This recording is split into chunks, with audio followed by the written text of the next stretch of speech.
అందరికీ శుభోదయం. మంచి మాట దైవ బాట.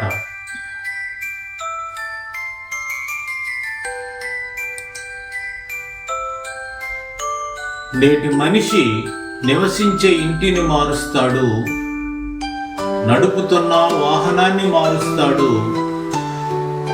మాట్లాడుతున్న ఫోను మారుస్తాడు, చివరికి స్నేహితులను మారుస్తాడు, తన జుట్టు రంగును మార్చవచ్చు,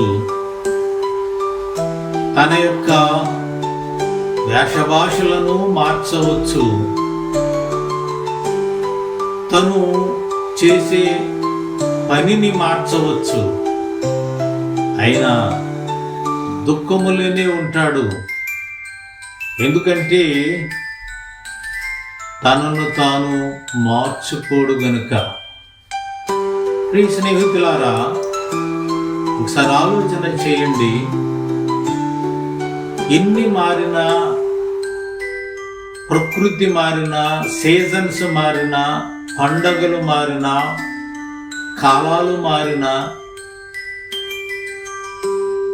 బ్రతుకు మారదు కొంతమందికి. ఎందుకంటే వాళ్ళు తనను తాను మనసు మార్చుకోరు.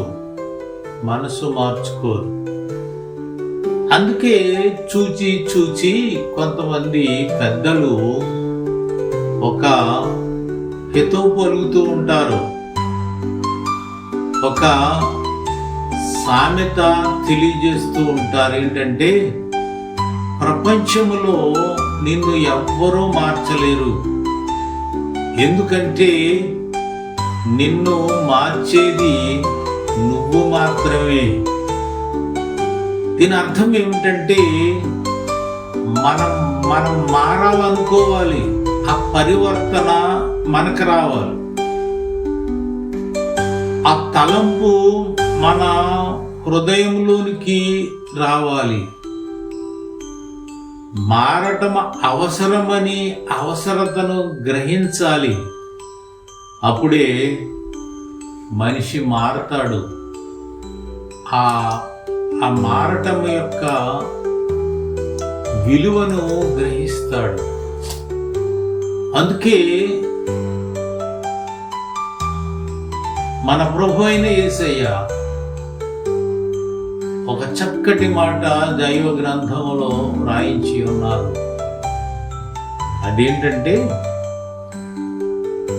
కొరింథీయులకు రాసిన 2వ పత్రిక 7వ అధ్యాయము 10వ వచనములో పౌలు అంటాడు, దైవ చిత్తానుసారమైన దుఃఖము రక్షణార్థమైన మారు మనసును కలుగు చేయును.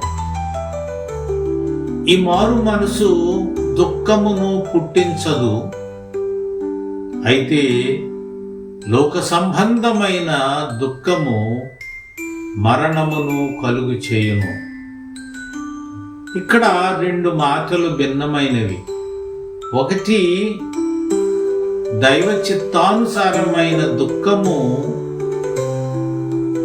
మారు మనసు దుఃఖమును పుట్టించదు, అనగా దేవుని చిత్తానికి, దేవుని యొక్క ఆత్మను మన మనసులో నింపుకుంటాము గనుక మనం ఏది ఆలోచించినా దైవ చిత్తానుసారంగానే మనం ఆలోచిస్తాం. యేసయ్య అంటాడు, నీ తల వెంట్రుకలను కూడా నేను లెక్కించి ఉన్నాను గనుక రేపేమి సంభవించునో నీకు తెలియదు గనుక రేపటి దినమును గూర్చి నువ్వు చింతించకు అంటే, అలాంటి దైవ సంబంధమైనటువంటి మారు మనసు దుఃఖం ఎలా వస్తుంది? కాదు కదా. అయితే ఈ లోక సంబంధమైన దుఃఖం ఏంటంటే, నేను అది సంపాదించుకోలేకపోయాను అని తీవ్రమైనటువంటి ఆందోళన, బాధ, ఏడ్పు ఉంటుంది. నాకు ప్రమోషన్ రాలేదు, నేను ఇంత సంపాదించలేకపోయాను, నేను సరైనటువంటి మంచి నన్ను ఎవరు పట్టించుకోవటం లేదు, నన్ను ఎవరు గౌరవించటం లేదు, నన్ను ఎవరు ఇట్లాంటి తలంపులు, లోక సంబంధమైన దుఃఖం. ఇలాంటి దుఃఖం ఏం చేస్తుందంటే చివరికి మరణమును కలుగు చేస్తుంది. ఈ బతుకెందుకు, దీన్ని చాలిస్తేనే మంచిదేమో అనిపిస్తుంది. చూసారా, స్వార్థం ఉండొచ్చు, కానీ దైవ చిత్తానుసారమైనటువంటి దుఃఖము రక్షణార్థమైన మారు మనసును కలుగు చేయను కనుక ఇట్టి మారు మనసును మనం పొంది సంతోషంగా ఉందాం, దేవునిలో ముందుకు సాగిపోతాం.